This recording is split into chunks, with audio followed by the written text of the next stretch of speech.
नमस्कार, आयुन भारत डिजिटल आप देख रहे हैं। मैं आपके साथ ताना देवी। पहले शशि थरूर और अब सलमान खुर्शीद, कांग्रेस के बड़े नेता और कांग्रेस की सरकार में विदेश मंत्री रह चुके सलमान खुर्शीद ने अब भारत सरकार की ऑपरेशन सिंदूर को लेकर न सिर्फ तारीफ की है बल्कि मोदी सरकार का समर्थन भी किया है। इसके साथ ही उन्होंने 370 पर भी अपना बयान दिया।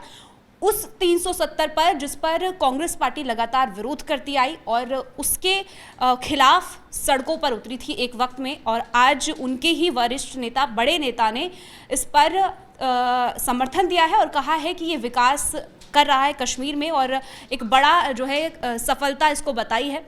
क्या कुछ सलमान खुर्शीद ने कहा है, कहाँ है, क्यों कहा है, सब पर डिटेल पे बातचीत करेंगे। न्यूज़ रूम में इस वक्त हम मौजूद हैं और सहयोगी मेरे साथ श्रेयस मौजूद है यहाँ पर। श्रेयस, सलमान खुर्शीद ने बड़ा बयान दिया है। पहले शशि थरूर ने इस पर मोदी सरकार का स्टैंड लिया था, उनका समर्थन किया था। अब डेलीगेशन पर पहुँचे हुए सलमान खुर्शीद ने भी कई बड़ी बातें कही है। क्या कहा है और क्या मतलब है? देखिए, सबसे पहली बात तो मैं ये कहना चाहूँगा कि आदमी का नाम नहीं, आदमी का काम बोलता है। क्योंकि सलमान खुर्शीद जो हैं, ये वही व्यक्ति हैं जिन्होंने 2014 में प्रधानमंत्री मोदी को नपुंसक तक कहा था। 2014 में ही उन्होंने पीएम मोदी की तुलना जो है वो नर्सरी के बच्चे से कर दी थी, और अब जो है वो ज़बान पूरी तरीके से पलट चुकी है। आपने देखा किस तरीके से ऑपरेशन सिंदूर की तारीफ़ की गई, आपने देखा किस तरीके से उन्होंने धारा 370 को हटाने की तारीफ़ कर दी। ये इंसान का काम ही बोलता है, क्योंकि वो देख रहे हैं कि चाहे कांग्रेस पार्टी कितना भी विरोध कर ले, कुछ भी बोल ले, जाहिर सी बात है विपक्ष में पार्टी है, विचारधारा अलग है, प्रधानमंत्री मोदी कुछ भी करेंगे उसका विरोध ही होगा। लेकिन सलमान खुर्शीद इस बात को समझ चुके हैं कि आप चाहे कितना भी विरोध कर ले, काम अच्छा है, देश तरक्की पर है, सुरक्षा पे कोई संदेह नहीं है। सुरक्षा में कोई चूक होती है तो उसका बदला भी लिया जाता है। अब ये पहला वाला भारत नहीं है कि पहले क्या होता था, हम क्या देखते थे। जाहिर सी बात है, हम देखते थे कि कोई ताकतवर देश, यानी भारत जैसा ताकतवर देश पाकिस्तान जैसे कमज़ोर देश के सामने जब पिटता था तो अमेरिका जाता था शिकायत लेकर। मतलब इतिहास में शायद ही कोई ऐसा देश होगा जो ताकतवर होकर के वो कमज़ोर की शिकायत लेकर के जाता था कि इसने जो है हमारे ऊपर आतंकवादी हमला कर दिया, कि हमें बॉर्डर पर जो है वो तकलीफ़ पहुंचा रहा है। एक शक्तिशाली देश ऐसा कभी कर सकता है क्या? आप खुद सोचिए ना। लेकिन भारत पुराने समय में ऐसा हुआ करता था। ये इतिहास है किस तरीके से 26/11 का जब हमला हुआ था तो ओबामा के पास चले गए थे मनमोहन सिंह।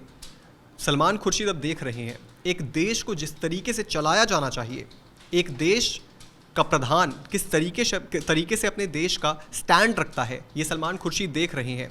और दूसरी बात ये भी है कि आपने जिक्र किया शशि थरूर का। शशि थरूर का तो खैर अब शायद बोलने की भी ज़रूरत नहीं है, वो 60-70% अब बीजेपी के ही हैं, ये शायद हमें मान लेना चाहिए। और अब सलमान खुर्शीद जो हैं वो भी कांग्रेस की डूबती नैया में अपना राशन पानी लेकर चढ़ना नहीं चाहते हैं। सलमान खुर्शीद जानते हैं कि भैया अब कांग्रेस का जो है वो अंत ना सही, अंत होना भी नहीं चाहिए। मुझे लगता है ऐसा लोकतंत्र में कि विपक्ष का अंत नहीं होना चाहिए, लेकिन कांग्रेस का जो है वो अब समय बहुत अच्छा नहीं चल रहा है। आने वाले समय में भी जो कांग्रेस पार्टी है वो ज़्यादा चुनाव जीतेगी नहीं, ज़्यादा जनता के बीच अपना वर्चस्व बना नहीं पाएगी। सलमान खुर्शीद इस बात को जानते हैं, तो अब वो भी सोच रहे हैं कि भाई जब हमें मौका मिल ही गया है, शशि थरूर ऐसा कर ही रहे हैं, तो क्या पता हम भी जो है अपने राजनीतिक करियर के अंतिम के कुछ साल किसी ऐसी पार्टी में बिता लें जिसका वर्चस्व हो देश के अंदर, जिसकी बात जो है देश में सुनी जाती हो।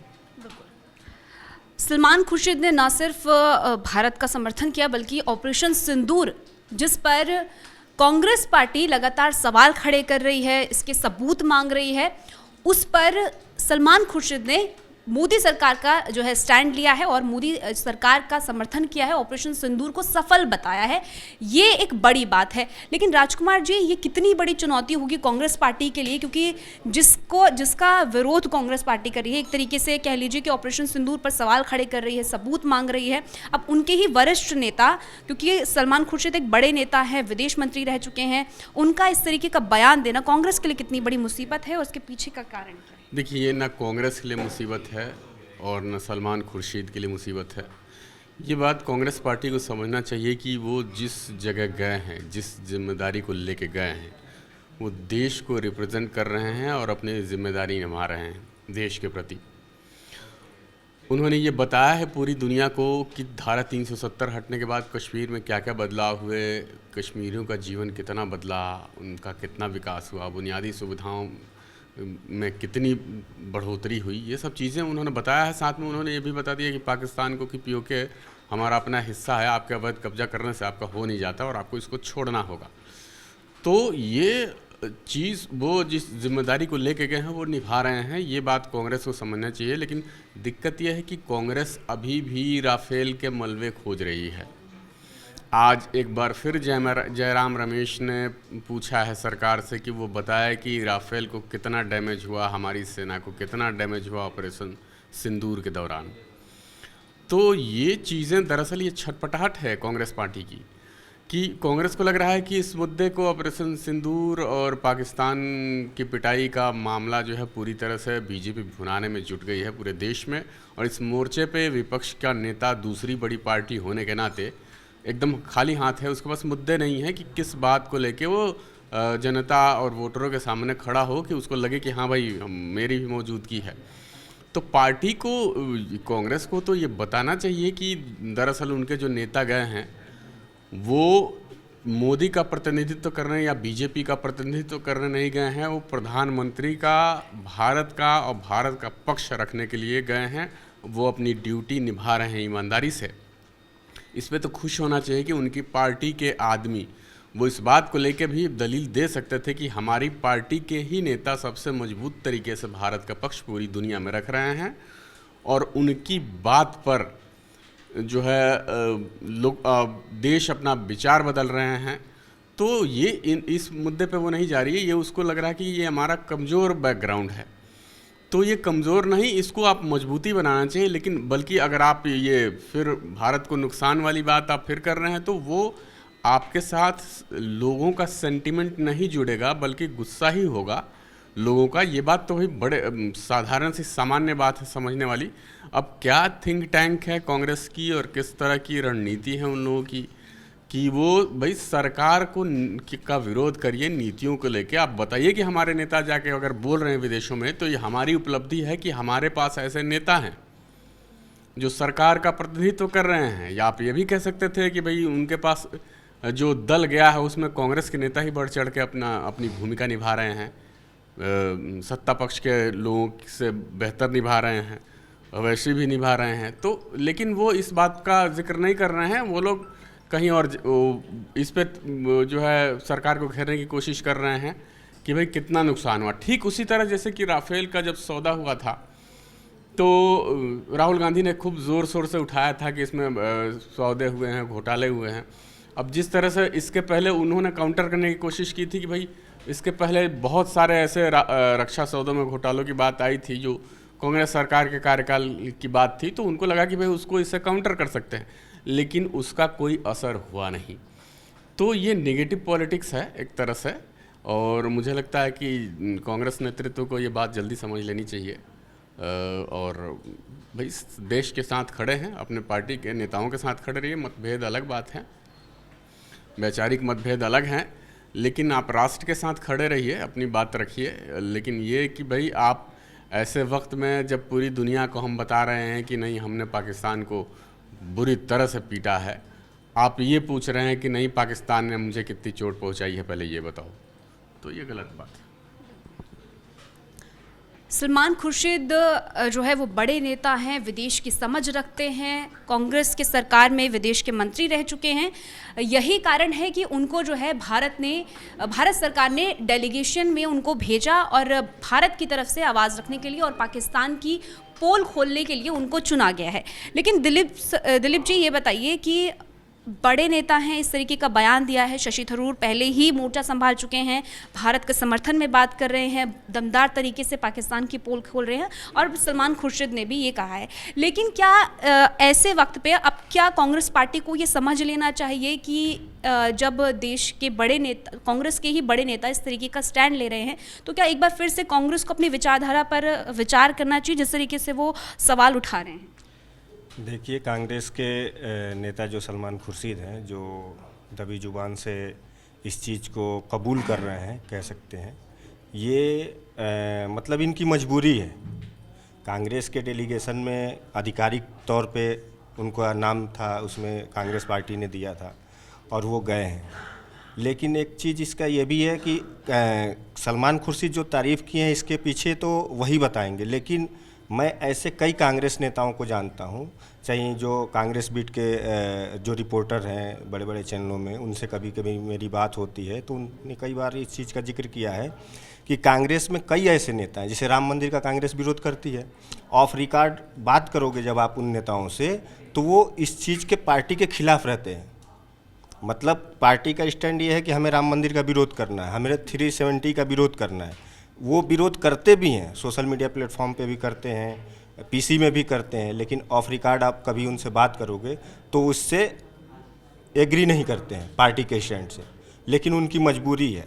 अब सलमान खुर्शीद की क्या मजबूरी है, ये अलग बात हो गई। यही कांग्रेस पार्टी है जब ये सत्ता में थी 2014 के पहले, आपको ही पता है खूब अच्छी तरीके से कि 370 पे ये लोग कहते थे कि नहीं छूना नहीं है। एक भी आतंकी हमला होता था तो इनके ज़ुबान से कुछ नहीं निकलता था। और आपको खूब अच्छी तरीके से पता है कि आतंकियों को जम्मू कश्मीर में पाला जाता था, उनको पूरा फंडिंग की जाती थी और पता भी था, नाम भी मालूम है कि हाँ कौन कौन उसमें शामिल है। उसके बावजूद सरकार उन लोगों का समर्थन करती थी और उन लोगों के खिलाफ कोई एक्शन नहीं लेती थी। क्यों? जो आपने कहा कि विचारधारा बदलने की ज़रूरत है, विचारधारा की ही बात है यहाँ पे। विचारधारा कांग्रेस कभी नहीं बदल सकती है। अगर विचारधारा बदलना होता तो 3 बार लगातार सत्ता से बाहर रही, 14 में, 19 में और 24 में। उन्होंने अपने विचारधारा से, उनको पता है कि हमारा खिसक रहा है वोट बैंक, लेकिन वो विचारधारा से समझौता नहीं कर रहे हैं। क्यों? क्योंकि उनको पता है कि अगर हम विचारधारा चेंज कर लेंगे तो जो हमारा वोट बैंक है, समझिए इस चीज़ को, जो हमारा वोट बैंक है कोर, वो भी चला जाएगा और इधर मतलब हाथ से भी जाएगा और लात से भी जाएगा, एक कहावत कहते हैं। तो वो चीज़ है और इस वजह से वो कांग्रेस विचारधारा अपनी नहीं बदल सकती है। बिल्कुल। कांग्रेस पार्टी एक लौती कह लीजिए कि पार्टी है जो खुलकर जो है मुखर तरीके से ये सवाल पूछ रही है कि ऑपरेशन सिंदूर जो है इसके सबूत मांग रही है, इस पर सवाल खड़े कर रही है। साथ ही सीज़ फायर को लेकर भी कई तरह के सवाल जो है वो भारत सरकार पर कर रही है, भारत पर कर रही है। लेकिन अब क्योंकि सलमान खुर्शीद ने इस मुद्दे को लेकर भारत का स्टैंड लिया है, भारत मोदी सरकार का स्टैंड लिया है, तो ये एक बड़ी बात है। कमल, कितनी मतलब अगर इनके सलमान खुर्शीद के बयान पर गौर करें तो खुलकर समर्थन किया है मोदी सरकार का और भारत का खुलकर समर्थन किया है, क्या कांग्रेस पार्टी के लिए, क्या उनके लिए एक बड़ी चुनौती होगी? क्योंकि हमने देखा है कि इस तरीके का बयान, जैसे कांग्रेस की जो विचारधारा है उनके स्टैंड से हटकर जिस तरीके का बयान आता है तो उस पर जो कांग्रेस में उनका जो हाशिए पर चले जाते हैं या कह लीजिए कि उनको इग्नोर किया जाता है, जैसे शशि थरूर के केस में देखा गया है, क्या उनके साथ भी कुछ ऐसा ही होने वाला है? बिल्कुल ऐसा होगा, क्योंकि जब शशि थरूर का आपने जैसे जिक्र किया, जब वो उन्होंने कांग्रेस पार्टी के प्रेसिडेंट का इलेक्शन रन किया और अपने आप को as a candidature profile introduce किया, उसी वक्त से ही शशि थरूर के बारे में ये कहा जाने लगा था कि उन्हें साइडलाइन किया जा रहा है। और जो ऑल इंडिया कांग्रेस कमेटी बनी थी, प्रोफेशनल कांग्रेस कमेटी जो बनी थी, उसमें भी उनको हटा दिया गया और काफ़ी सारे ऐसे उनके नोडल इंस्टीट्यूशंस जो कांग्रेस ने बना रखे हैं अपने वॉलंटियर्स और अपने सपोर्टर्स को ऐड ऑन करने के लिए, उसमें शशि थरूर को काफ़ी ज़्यादा साइडलाइन किया गया। लेकिन शशि थरूर के पोर्टफोलियो को देखिए और आप सलमान खुर्शीद के पोर्टफोलियो को देखिए, दोनों ही कांग्रेस के कद्दावर नेता हैं। वो कांग्रेस के थिंक टैंक में शामिल रहे हैं, कांग्रेस की बड़ी बड़ी पॉलिसीज़ में उन्होंने अपने कॉन्ट्रीब्यूशंस दिए हुए हैं। तो ऐसे में निश्चित तौर पर कि कांग्रेस के लिए चुनौती ज़रूर होगी कि कैसे भी करके वो कांग्रेस का जो डायलॉग है, जो कांग्रेस का जो पिच है कॉन्वर्सेशन का, वो मेंटेन रहे। क्योंकि अगर उनके कद्दावर कोर कमेटी के और कॉन्सिक्वेंशियल लीडरशिप ही अगर इधर उधर भागेगी, एक जब बड़ी और मजबूत लीडरशिप इधर उधर अपना स्टेटमेंट देगी, और जो कि अब देखिए वो खुद ये बात कह रहे हैं कि कश्मीर में जब धारा 370 हटाई गई, सलमान खुर्शीद ने यही बात उन्होंने कहा कि जब धारा 370 हटाई गई उसके बाद से अब जो चुनाव वहाँ पर हुआ है उसका वोट प्रतिशत कितना आया, 65% का वोट है। मतलब कश्मीर जैसे इलाके में परिसीमन कराकर केंद्र शासित प्रदेश में आप जब एक चुनाव करवा लेते हैं और जब एक आपकी निर्वाचित सरकार आ जाती है, मतलब इसका सीधा ये है कि वहाँ पर जो अलगाववाद की राजनीति थी, सेपरेट होने के लिए जो वहाँ पर एक इलीगल वॉइसेस वहाँ पर उठाई जाती थी, वहाँ के लोगों को, बच्चों को, बेटियों को आगे कर दिया जाता था स्टोन पेल्टिंग के नाम पर, आपको अच्छे से याद होगा। तो अब उस सारी घटनाओं को रोकते हुए धारा 370 को ख़त्म कर दिया गया है, उसके क्लॉज एक को छोड़ करके बाकी सारे क्लॉजेस ख़त्म कर दिए गए हैं। तो ये कहीं ना कहीं दिखाता है कि देखिए, क्षेत्र राष्ट्रीय स्तर पर और अंतर्राष्ट्रीय स्तर पर देश की एक ही आवाज़ है। जब राजनीति की बात होगी, संसद में बात होगी, तो आपके डाइवर्सिटी, आप बहुत सारी बातें कर सकते हैं, लेकिन राष्ट्रीय स्तर पर भारत की एक ही आवाज़ है। भारत में फॉरेन पॉलिसी को लेकर, अपने एक्सटर्नल अफेयर्स को लेकर के बहुत क्लियर है, और उसमें ऑल पार्टी डेलीगेशन रखने का मतलब ही ये था कि हम सिर्फ, मोदी सरकार चाहती तो सिर्फ अपने ही पार्टी के नेताओं को एज अ डेलीगेट्स भेज सकती थी, लेकिन ऑल पार्टी डेलीगेशन का मकसद ही ये था कि संपूर्ण दुनिया में एक भारत की आवाज़ जाए, और जो तथ्यों के साथ बाहर जा रही है, और इससे भारत को बहुत फ़ायदा मिल रहा है। आप देख रहे हैं कि अब जिन देशों ने भारत की तरफ हल्की से आंख तरेरी थी, अब वो भी अपने सुर बदलने लग गए हैं भारत की, जिस तरीके से भारत ने वहाँ पे प्रूफ रखे हैं। तो मुझे लगता है कि कांग्रेस के लिए कहीं ना कहीं चुनौती ज़रूर होगी, जिस तरह से शशि थरूर के मामले में देखने को मिला, और मुझे लगता है कि अब कम्युनिकेशन के पिच पर कांग्रेस को की बैटिंग कैसी रहेगी, ये तो देखने वाली बात होगी। बिल्कुल देखने वाली बात होगी। कांग्रेस पार्टी के कई बड़े नेता पहले ही जो है ऑपरेशन सिंदूर का सीज़फायर को लेकर कई तरीके का जो है भारत का समर्थन कर चुके हैं, और एक तरफ जहां भारत में ही कांग्रेस पार्टी सवाल खड़े कर रही है ऑपरेशन सिंदूर को लेकर, सीज़फायर को लेकर, तो दूसरी तरफ कांग्रेस के ही बड़े नेता डेलीगेशन के तौर पर विदेश जाकर भारत की तरफ से आवाज़ बुलंद कर रहे हैं और भारत का समर्थन कर रहे हैं। सलमान खुर्शीद के इस बयान को लेकर आप क्या राय रखते हैं? आपकी क्या कुछ राय है? कमेंट सेक्शन में हमें ज़रूर बताइएगा। देश दुनिया की खबरों के लिए आप इसी तरीके से देखते रहिए आयुन भारत। फिर मिलेंगे एक नए मुद्दे के साथ।